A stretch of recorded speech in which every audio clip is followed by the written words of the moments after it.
고3 수험생이 어머니를 흉기로 찔러 숨지게 8개월 하고 동안 그대로 방치한 친아들이 아버지의 신고로 경찰에 붙잡혔습니다. 비공개로 진행된 현장 검증에서 태연이 범행을 재현했다고 경찰은 전했습니다. 준수 아빠는 너무 당황스러웠답니다. 애가 너무너무 덤덤했더랍니다. 그 하나하나를 재현을 쭉 다 하는데 슬퍼하는 것도 없고 후회하는 것도 없고 정말 냉정하게 자기가 했던 것 같아 이야기를 쭉 하더라고요. 정말 어이가 없었죠. 애 이해도 안 됐고. 아빠가 아는 준수는 착한 아이였대요. 그랬던 아이가 어쩌다 이런 괴물이 된 걸까요?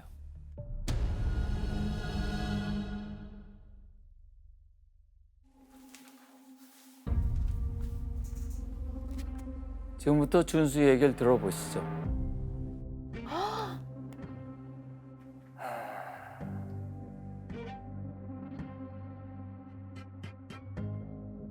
비난하는 분들이 있으실 거라는 생각이 우선은 확실히 있고 잘 전달될 수 있을까 하는 염려가 조금 있습니다. 그날 이야기에 대해서 어떻게 하셨는지 얘기해 주실 수 있으세요? 명확하게는 기억이 잘 안 나요.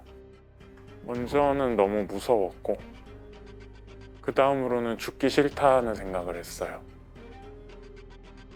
그래서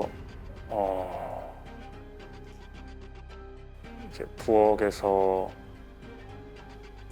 칼을 가지고 어머니 주무시는 안방으로 가서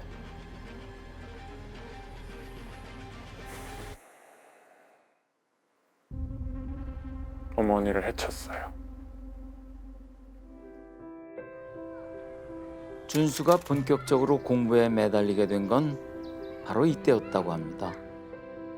초등학생 영어 경시대에서 1학기에 처음 나갔을 때 장려상을 받았는데 그때 시상식 이제 오라 그래서 가는 지금도 기억나요. 그 나이 때쯤 애들이 요로로 이렇게 몰려 올라갔어요. 올라가는 언덕길에서 걸어가면서 어머니가 그러시는 거예요. 저기 걸어가는 애들이 다 금상 탄 애들로 보인다 이러시는 거예요. 그러니까 어린 마음에 그럴 수 있겠다. 속으로 막 결심을 했죠. 다음엔 내가 기어코 금상을 타서 어머니를 기쁘게 해드리리 뭐 이러고 진짜 그 다음 학기에 금상을 탄 거예요. 그래서 기뻐하셨죠. 저도 마음이 기뻤어요. 여러모로 어머니도 행복하고 저도 행복했죠.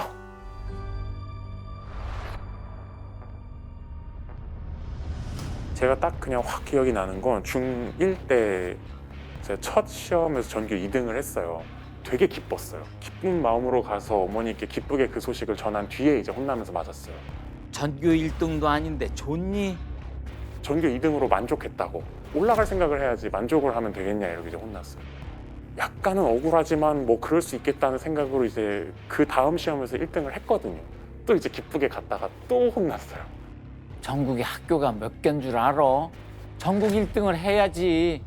전국에 중학교가 5,000개인데 그럼 너 5,000등으로 만족할 거냐 이러고 이제 혼난 거예요. 아이들이 어리니까 이런 엄마의 논리가 좀 먹히거든요. 이 정도쯤에서 멈춰주면 좋겠는데 이게 계속 가는 걸까? 문제가 또 있는데요. 그냥 이게 말로만 혼낸 게 아니래요.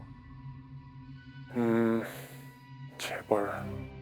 그게 시작이 확 기억나는 건 아니고 그냥 웬만큼 어렸을 때 종아리 회초리로 맞았던 거 주로 뭘로 맞았는지가 계속 기억이 나요. 어머니께 야단 맞다가 아버지가 집에 오시면은 이렇게 멈췄거든요. 아버지 차 소리가 이제 주차하시면 그 창밖으로 들렸는데 언제 들어오시나 이랬던 기억도 있고 어린 마음에는 확실히 아버지를 기다렸습니다. 그 아빠는 준수가 맞는 걸 알고 있었을까요? 저도 몰랐다가 애가 목욕할 때 본 적이 있었어요. 해초리 자국이 있더라고요. 그래서 되게 많이 싸웠던 적이 있었죠. 근데 그 후론 별 말을 안 했다고 합니다. 엄마의 성향이 나보다 더 강하다 보니까 거기에 대해 가지고 내가 졌죠. 그냥 아무 말도 하지 못하고 그냥 알면서도 또 싸워봐야 내가 지니까 받아들일 수밖에 없었어요.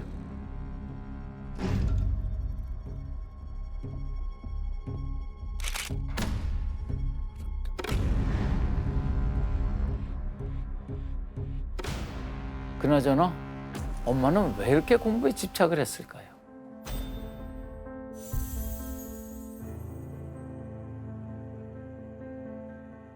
그냥 제게 있어서 어머니의 일관된 이미지는 완벽주의자, 약간 속된 말로 독한 사람, 대단하신 분인 건 확실합니다. 공부를 정말 좋아한 건 엄마였던 것 같아요. 늘 전교 1등이었대요. 문제는 외할아버지였어요. 공부시킬 생각이 없었거든요. 왜? 딸이니까. 여자라서 엄마는 낮에는 돈 벌고 밤에는 잠 안 자고 공부해서 결국 꿈에 그리던 대학에 들어갔어요. 대학 졸업하고 엄마는 일본으로 갔어요. 공부를 더 할 생각이었는데 거기서 아빠를 만났고 사랑했고 결혼했고 그리고 그 좋아하던 공부를 포기하게 돼요. 꿈까지 포기하고 선택한 결혼 생활은 그런데 순탄치가 않았어요.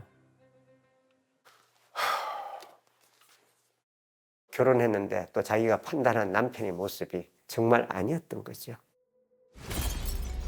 툭 하면 싸웠어요. 한 번 싸우면 대여섯 시간씩 이어졌고요. 싸움이 길어지면 아내는 분을 못 이겨 쓰러지곤 했어요. 그럼 준수 아빠는 또 집을 나갔대요. 힘들면 나와버리는 거예요. 내가 못 견디가 집으로 나오고 뭐 안 들어갈 때는 뭐 한 달씩 안 들어갈 때도 있었고 그리고 내가 좋아하는 삶을 갖다 그냥 당구 치고 술 마시고 하는 그런 삶들 그렇게 살았죠. 결국 두 사람은 이혼을 결심합니다. 법원에 가기로 한 바로 그날 아침이에요. 아내가 병원에 먼저 가세요. 이유는 짐작이 되시죠? 왜? 설마. 아이가 생겼습니다. 그때 아들에 대해서 사랑이 없었죠. 애 나오면 헤어지기로 하고 애가 나왔으니까 애가 축복이라니 뭐 그런 말은 일단 거리가 먼 것이야. 그렇게 태어난 아이가 준수예요. 엄마의 플랜은 이거였어요. 명문 외고, 서울대, 외교관. 그에 맞춰서 해야 할 일을 정하셨고요. 그래서 이 나이 때는 뭘 시키고 이 나이 때는 뭘 시켜서 전인적인 교육을 완성하려는 목표가 있으셨다고 했어요. 반에서 1, 2등을 다툴 정도로 학업 성적이 우수했던 A군. 과목별로 공부 방법을 적은 종이가 다닥다닥 붙어 있습니다.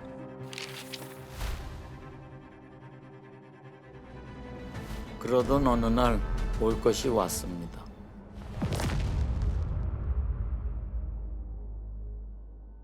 아빠가 집에 들어왔으면 좋겠냐 이렇게 물어보시더라고요. 아버지가 다른 여자분이 생기셔서 이제 아예 딴 살림을 차리셨다고. 엄마 목소리는 조금 기죽은 것처럼 들렸어요. 별로 놀랍지는 않았어요. 아빠랑 따로 산 지가 6개월이 넘었으니까요. 그때부터였어요. 엄마의 공부 압박이 더 심해집니다. 좋은 학교 들어가서 네 애비한테 복수해야 된다. 너가 성공해서 아버지 없이 할 수 있다는 걸 보여주고 아버지는 나의 인생에서 한 게 없다고 말해줘야 된다. 어머니는 아버지에 대한 속상함이 커질수록 더 저한테 푸시를 하시는 거예요. 더 간절하게. 그때는 그렇게 생각한 적은 없는데 지금 생각하면 간절하셨던 것 같아요. 좀. 어느 순간부터 준수는 공부가 싫어졌다고 해요. 결국 엄마가 그토록 바라던 외고 입시에 떨어지고 맙니다. 어떤 일이 벌어졌을까요?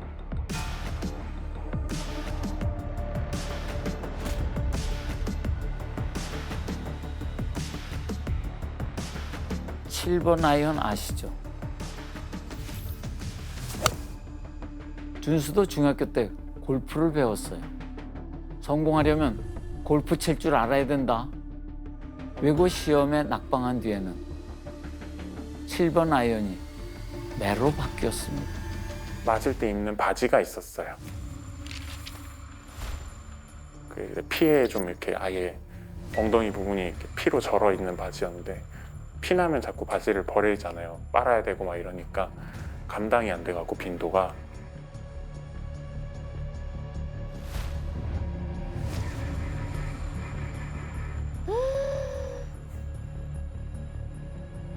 그거는 뭐 빨지도 않고 그냥 계속 맞자 하면 이제 그거 입고 맞고 그랬죠.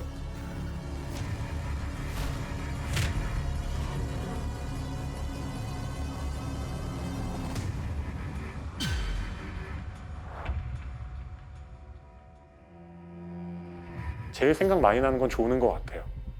기대고 자고 엎드려서 자고 이러면 걸리면 이제 혼나는. 졸고 훈계 듣고 맞고 공부하고 다시 졸고 훈계 듣고 맞고 공부하고 그렇게 무한 반복하다 밤을 새고 학교 가는 날도 있었습니다. 그런 날은 의자에 앉기도 힘들어요. 흘러내린 피가 굳으면서 바지가 살에 달라붙거든요. 못 맞겠다고 막 잡고 막은 적이 있는데 이제 목 찔러서 죽으실 거라고 막 가위 들고 막 이러시고 베란다로 뛰어내리겠다고 막 뭐 하시고 그래서 제가 막 옷 잡아 끌고 막 그랬었거든요. 좀 크고 나서는 제가 그래서 안 맞겠다고 버틴 적이 없을 거예요. 아빠는 자기를 버리고 나갔고 다른 여자 만나가지고 살고 하는 그런 모습 속에서 애가 아빠를 의지할 수가 없는 거죠. 나중에 이제 내 자신을 돌아보면서 아, 나는 정말 인간적인 인간이 아니었었구나 그냥 인정을 하게 되더라고요. 나한테 연락이 와가지고 병원에 가야 되니까 빨리 오라 그래가지고 갔던 적이 있었어요. 애가 자기도 모르겠는데 갑자기 때렸다는 거예요. 아, 이 사람이 자기가 직접 자해를 해놓고는 애한테 덮어 씌우는 거라 그렇게 생각했었어요. 그리고 그대로 가버렸습니다. 엄마와 준수만 남겨둔 채로. 또 버림받았다는 생각이 들었을 수 있고 이 나를 도와줄 사람은 아무도 없구나 이런 생각을 했을 가능성이 되게 크거든요. 이게 사람을 되게 극한 대로 몰아붙일 수 있어요. 준수는 결국 자포자기 상태가 됩니다. 책을 펴도 눈에 들어오질 않고 당연히 성적은 떨어집니다. 엄마가 무섭지만 그렇다고 성적을 올릴 자신도 없어요. 그때부터였을 거예요. 성적표에 손을 대기 시작했어요.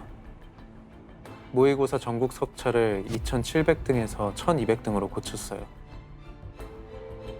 엄마는 만족하지 않아요. 다음엔 250등으로 고쳤어요. 그것도 안 된대요. 어떻게 고쳐도 엄마는 만족 못해요. 고3 되었을 때는 최악이었죠. 뭐. 그리고 그 해 봄 아빠가 정식으로 이혼 통보를 했어요. 어머니 입장에서는 되게 벼랑 끝처럼 느껴지셨을 거예요. 엄마는 부쩍 신경이 날카로워졌습니다. 새로운 체벌이 추가됐어요. 밥을 먹으면 자니까 밥을 못 먹게 하셨어요. 고3이니까 정신무장을 해야 한대요.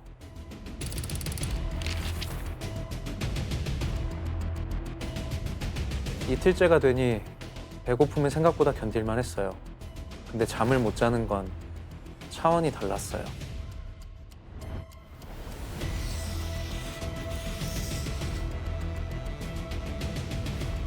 당연히 졸음이 쏟아지겠죠. 그때마다 엄마의 훈계와 7번 아이언도 어김이 없습니다. 밤이 새도록.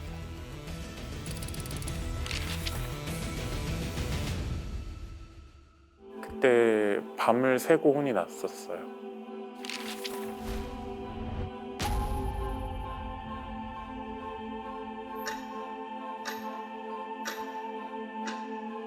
어머니는 이제 잔다고 안방에서 누우시고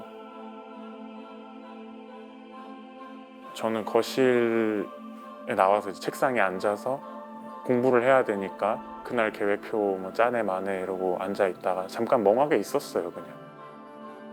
책상 위에 탁상 달력이 눈에 들어와요. 그걸 발견했을 때 그때는 진짜 가슴이 철렁했죠. 맞자고 할 때 철렁하는 그런 수준이 아니고 그냥 전날 세상이 끝난다고 느꼈어요. 학부모 입시 상담이 보였어요. 근데 뭐 입시 면담 가서 그거를 커버할 수는 없을 테니까. 엄마가 학교에 오면 성적 위조한 것도 다 들통나겠죠? 아, 엄마한테 맞아서 죽겠구나 생각을 했어요. 먼저는 너무 무서웠고 그 다음으로는 죽기 싫다는 생각을 했어요. 준수는 자리에서 일어났습니다. 부엌으로 가서 칼을 집어 들고 안방 문을 열었습니다. 엄마는 자고 있습니다. 안방으로 들어갔습니다.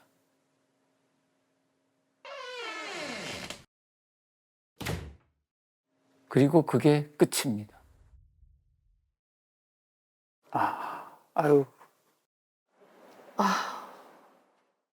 엄마 시신은 안방에 그대로 두고 8개월을 한 집에서 살았습니다. 8개월 동안 그대로 방치한 친아들이 아버지의 신고로 경찰에 붙잡혔습니다. 공업용 접착제로 안방의 문틈을 밀폐하기도 했습니다. 이미 세상을 떠난 어머니는 돌아올 수 없고 두 사람은 돌이킬 수 없는 비극으로 추락했습니다. 제가 진짜 후회되는 건 저희 어머니께 내가 아니어도 어머니는 대단한 사람이고 귀한 사람이고 어머니는 충분히 사랑받을 만한 사람이고 만약에라도 돌아갈 수 있다면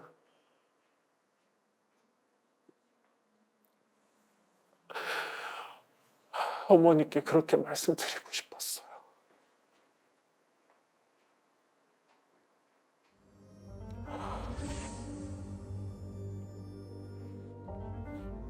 고3 아들에게 법원이 징역 단기 3년, 장기 3년 6월을 선고했습니다.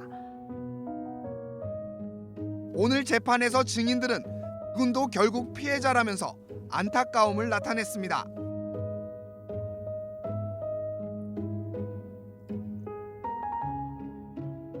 계속 폭행을 당해왔고 누구에게도 도움을 받을 수도 없었고 요청할 수도 없는 극한 상황이었다. 그리고 그 범죄 일어나기 전 3일 동안 이런 상황에 있었다. 그런데 이 아이가 도피할 다른 방법이 없었다. 어머니의 폭행으로부터 자신의 생명을 지키기 위해서 선택한 최후의 수단이었다. 이례적으로 관대한 판결이었답니다. 사건 전 준수가 스스로 해결할 수 없는 가혹한 상태에 있었다는 게 그 이유였어요.